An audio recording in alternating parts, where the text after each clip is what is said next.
Okey, disebabkan post aku sebelum ni mendapat attention dan ramai sangat orang tertanya-tanya, adakah korang ada whooping cough ke, batuk kokol ke ataupun penyakit-penyakit ni yang lebih kurang sama macam batuk kokol ni. So hari kita akan bincang dan compare satu disease yang terlalu common dekat kalangan masyarakat, which is apa beza antara batuk kokol dan juga TB. So hari ni kita akan compare beza antara batuk kokol dan juga TB. Dan kalau korang tengok graf kat belakang ni, aku dah cuba simplify sebaik yang mungkin dah untuk supaya korang faham beza antara dua disease tu. Dan kenapa kita ambil batuk kokol dan juga TB, sebab dua-dua ni boleh jadi confusing sebab duration of cough diorang tu, diorang batuk tu pun dua-dua lama juga diorang punya period. Sebab tu kita bandingkan antara diorang dua lah. Jadi tolonglah appreciate effort aku ni Dua-dua ni aku buat sendiri tau, bagi cantik-cantik dia. So korang jangan ke mana-mana So untuk dua-dua ni, satu adalah whooping cough, sebelah sini batuk kokol, sebelah sini adalah TB. Dua-dua ni disebabkan bakteria dan masing-masing nama dia adalah Bordetella pertussis untuk batuk kokol, dan lagi satu TB adalah tuberculosis lah. Dan dua-dua mempunyai sifat yang sama, which is diorang akan efek kita punya sistem pernafasan lah. Dan kalau kita cakap pasal simptom pula, dua-dua hampir lebih kurang sama je sebenarnya. Dia akan ada batuk, and then kalau ada sesama sikit, hidup tersumbat sikit, wheezing sikit, dan kadang-kadang dua-dua pun ada fever je sebenarnya. Dan kadang-kadang benda yang korang dengar adalah TB ni akan batuk kering. Itu kadang-kadang salah sebab initially TB ni dia akan batuk kering, tapi lama-lama dia pun akan produce sputum juga, di mana tindak balas badan kita untuk melawan benda tu, untuk keluarkan benda tu. So in the end, dua-dua pun akan menyebabkan batuk yang ada kahak, sama ada untuk batuk kokol ataupun untuk TB. Cumanya untuk sakit TB ni, selain pada dia ada batuk berkahak tu, dia akan keluar juga benda paling popular sekali, which is darah, batuk berdarah. And then dia akan ada berat badan yang turun tanpa korang ada sebab yang reason. Maksudnya korang tak exercise pun tapi berat badan still turun juga walaupun korang makan macam biasa je. Selain itu, korang punya selera makan akan kurang. And then malam pula berpeluh-peluh, dan juga korang akan sentiasa rasa penat.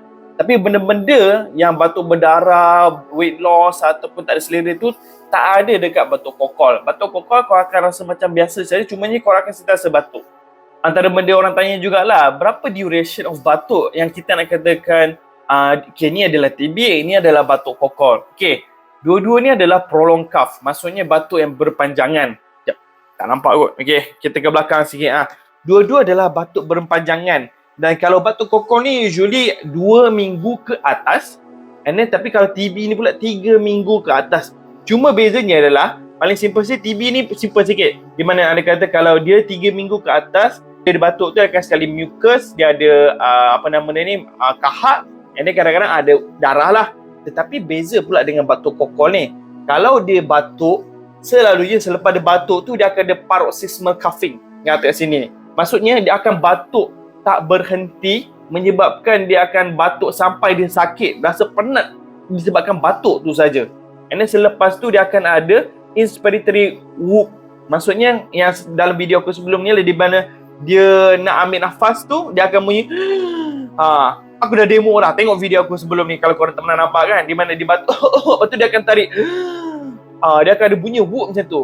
Sekali dengan inspiratory whoop, dan lagi satu selepas dia batuk tu dia akan muntah. So macam mana nak confirmkan korang ada batuk kokol ataupun korang ada TB? Untuk batuk kokol pula, korang usually perlu di swab hidung tu macam korang kena swab untuk check COVID tu. Itu paling mainstay sekali lah. And then selepas tu kita akan culture, and then kita boleh juga ambil darah dan juga kita buat x-ray. Tapi main dia adalah untuk swab kat hidung tu. Berbeza dengan dia kata kalau TB pula, di mana korang kena buat ada mantu test, di mana dia akan check dekat kulit korang tu, masuk ke dalam korang punya kulit tu, and then check kulit korang. And then selepas tu main thing adalah dia nak ambil korang punya sputum, korang punya kahak tu untuk buat test, nak tengok ada tuberculosis ataupun tidak dalam benda tu. Dan selain benda tu dia akan buat x-ray dan juga dia check blood test lah. Last but not least, macam mana kita nak treat dia? Sebab dua-dua ni adalah bakteria. So dua-dua ni nak tak nak diperlukan antibiotik untuk rawat diorang. Tetapi apa beza dua antibiotik ni? Untuk batuk kokol ni yang diperlukan lebih kurang 5 hari macam tu saja kita nak treat dia. Tetapi TB ni dia depends, dia akan memerlukan lebih kurang 3 ataupun 4 bulan ataupun sehingga 6 bulan. Ambil kau sampai 5 minit aku explain benda ni ha. So hopefully benda ni menjelaskan. So in the end apa-apa berlaku pun nak tak nak korang kena buat test juga tu. Confirmkan korang dapat penyakit apa. Last but not least, jangan lupa untuk kekal sihat dan juga kekal gembira.